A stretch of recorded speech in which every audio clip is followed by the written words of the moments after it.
Hey guys, what is up? It is me, Pagey, here once again with another video on Batwoman Season 1. And this is going to be my review for episode 15 for this season, otherwise entitled, quite fittingly once you get throughout the episode, Off With Her Head, especially because Queen of Hearts in this episode as well. But obviously, if you've not watched the episode, don't continue because spoiler alert and some pretty big stuff in regards to how the season is probably going to progress does happen in this episode, and it's a lot of build up from, stuff earlier in the season as well, and a lot of revelations. So really interesting episode. So yeah, don't continue if you have not watched the episode yet. But obviously, if you have, why not drop a like on the video to show support and excitement from what we got and for what's to come. And of course, leave all of your various opinions in the comment section down below. What'd you like from this episode? What didn't you like? Various things like that. I'm intrigued to see what you guys have to say. But of course, last episode, I guess the main thing to take from it leading into this episode is pretty much the whole mouse being hooked up to the Scarecrow's fear toxin. And that's really where we left the episode off. And we're like, okay, where the hell is that going to lead?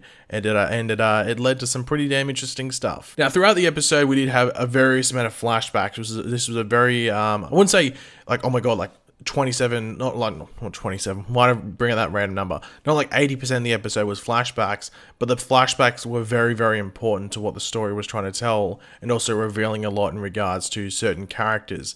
So the flashbacks were important in this episode, but we did see Alice and Kate, or Beth Alice, whatever you want to call her, and Kate's mother. So we'd seen her, I think we'd seen her previously, but actually get some dialogue with her this time, like some proper dialogue that play into the whole thing where she had the earrings, and Kate and, Alice would just call her, got the necklaces that matched her earrings and everything like that. So this set up a lot, and as I said, the flashbacks did play a big part in this episode, while not being, the main thing in regards to screen time. Now, obviously, I should have mentioned it as well. Like, we had Alice getting her hands on Cartwright, or August Cartwright, towards the end of last episode. Now, Batwoman actually finds him at the Bat Signal with a note in his mouth saying, "Ask about Mummy Dearest." And of course, this is gonna lead into what Alice wants, I guess, Kate to find out and see, if that makes sense, or hear.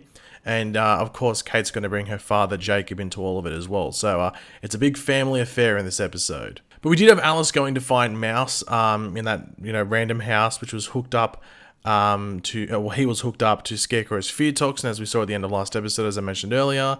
And they are actually in the house of the Queen of Hearts, who is from the comics. They have changed her up a bit, or a decent amount, just to sort of connect it all with this story, but I think it works. Like, the Queen of Hearts isn't like a major character; it's one of those like C-list, D-list sort of characters. So I don't think anyone should really have an issue with that. If you do, I think you're just looking to nitpick overly, but yeah. But we do find out that she is actually Mouse's grandmother, so August Cartwright's mother, and her name is Mabel Cartwright. And oh boy, does she continue the trend of this family being the most easily most easily to hate families on TV. Like, they're so disgusting, it's not even funny. Like, every character, even Mouse, you're like, you're a bit of a piece of crap, aren't you? Now, we did have Luke and Mary on the case of like the who killed Beth thing, finding the car of the person who shot Beth, trying, and this is sort of like, it tied into like connecting everything together. I'm not too sure if they're trying to make Luke and Mary like a romantic thing. I know it's a CW and they wouldn't, like, that wouldn't be like too much of a shocker. I'm not too sure if they're trying to do that, or it's just a bit of fun and flirty stuff you see in some shows. Batwoman is sort of like part CW, part not CW. Like, some of the stuff they do isn't CW at all. It's almost reminds you sort of like early Arrow, but then some things are very CW. So I don't know which way they'll go with it, the non-CW route or the CW route. We'll have to wait and see, but it's sort of, you can't really get a grasp on it either, because they're not making it clear. So I'd rather they don't do it. Let's just make them, friends that work together, but you never know. Now, apparently, this was pretty crazy. Mouse's greatest fear is Alice, and it was like the whole reason he was locked up or hooked up to being given the fear toxin from Scarecrow by his father, so he could come to this realization that his father wanting him to see Alice as the whole reason their family was torn apart, so they can pretty much just start fresh. It's probably the best way to put it. And this pretty much sees us then see Mouse have Alice hooked up to this the fear toxin, and she has to face her worst fear, or her greatest fear, who is Mummy Dearest, or Mabel Cartwright, or the Queen of Hearts. and this includes her burnt, decomposed body in that. And I was like, okay. When I saw the dead body sort of aspect of it, I was like, I wasn't too sure whether it was decomposed. I didn't really actually think it was burned at that stage, but obviously, as we see at the end of the episode, that was obviously a burnt face. But yeah, I thought the CGI for that was okay. It wasn't like great. It was dark, which helped it a lot. But like when she was just standing still, it was fine. But obviously, when the character had to talk, maybe it looked a bit dodgy. But I think it was overall, it was pretty decent. And in the flashbacks, we actually see Alice abused and mistreated by the Queen of Hearts when she comes to live with them, as she's actually sort of pretty damn sick. She's hooked up to an oxygen tank. Like I think she references like it's a dog on a lead. Like she has to have it all by her side all the time. She's not very happy about that. But we see Alice abused as a child, all the way up to her as a young adult, like Rachel Scarston. I think that's her name. Anyway, the actress that plays like adult Alice, we see her as she would look with like at Beth earlier in the season.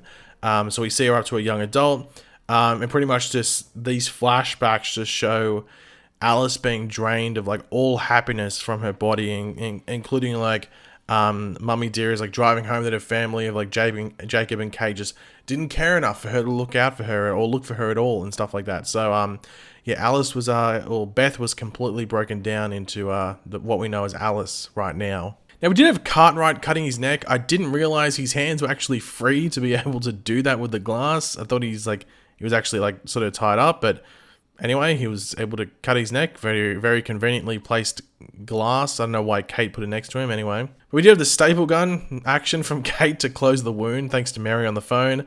I don't know if that'd work in real life. Would it? I don't know if it would. I guess if it wasn't the carotid artery, it might work, so yeah. But anyway, she was able to get information from August and actually find out where Alice is. And by she, I mean Kate. So she was able to get information from August and find out where Alice is.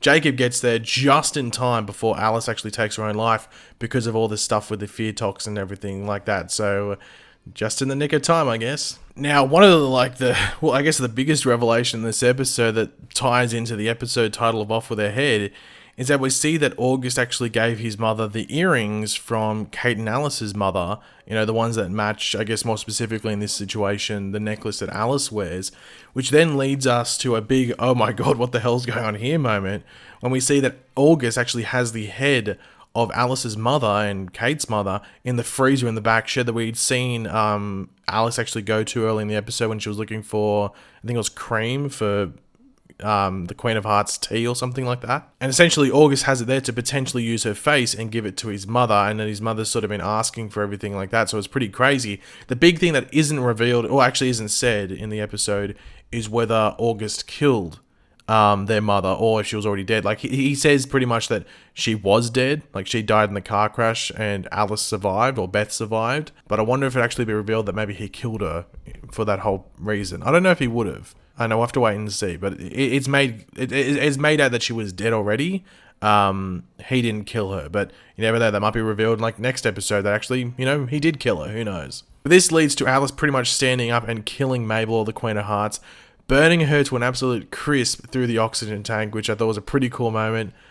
During this moment, the information has actually been given to Kate as well, so she's seeing, or hearing at least exactly what Alice went through and everything. And this actually leads to, Kate sort of losing it and killing August. So Kate is now a killer. And that was sort of something that was brought up earlier in the episode. It's like, you know, you're different. You and Alice aren't the same. You know, one's a killer, one's not. And like Kate was saying that she'd never kill. But now she's killed August. So, yeah. Now, we did have Kate talking over the episode, like a monologue sort of thing, which would have been her writing in Bruce's journal, or Batman's journal, obviously, which actually leads us to seeing that Alice and Kate are going to be working together, but this time, it's not on anything heroic. It's more in Alice's territory, you know, disposing of August's body. I wonder how Mouse will react to this, seeing he is still in the mindset that Alice ruled it all, and now his father is dead, but I guess he's all crazy from the fear tox, and I haven't seen the promo for next week either, so I'm not too sure exactly what's going to happen, but it's going to be interesting. I was sort of expecting, for one moment, I don't know why, but for some reason, because they were in that alley, and they were doing like a high camera angle, I was wondering, hold on, are they going to show Batman looking at Kate or something? Because they're sort of like, they were going up in the alley while Kate was doing that monologue. I was like, no, they're not going to show him looking over her, are they? And they didn't. I didn't think they were, but at that stage, I was like, No, they're not going to do it, are they? So it was a bit confusing, but at least they didn't do that. That's something that if you're going to do that, you leave that to the season finale or something like that. Not in episode, 15 with like 7 or 8 episodes to go. But yeah, overall, I think this was such a good episode of Batwoman. Like, I think it's maybe the best of the season. It was just so heavy on the Alice stuff, and I think Alice is the strongest part of the show. So anything that really focuses on her a lot, especially in regards to actually telling her story from, all those years ago to now, is really intriguing. You just want to learn more about it and what exactly happened to her and how she went from normal little girl to psychotic woman. So I thought it was a really good episode. I'm excited to see where it goes. I don't know where Batwoman is going as a show as a whole in regards to who's the main villain and stuff like that for the season. Is Alice still the main villain, or is she going to just be this cause and connector sort of character? I have to wait and see, but I think maybe something might drive Alice to becoming the full-on villain.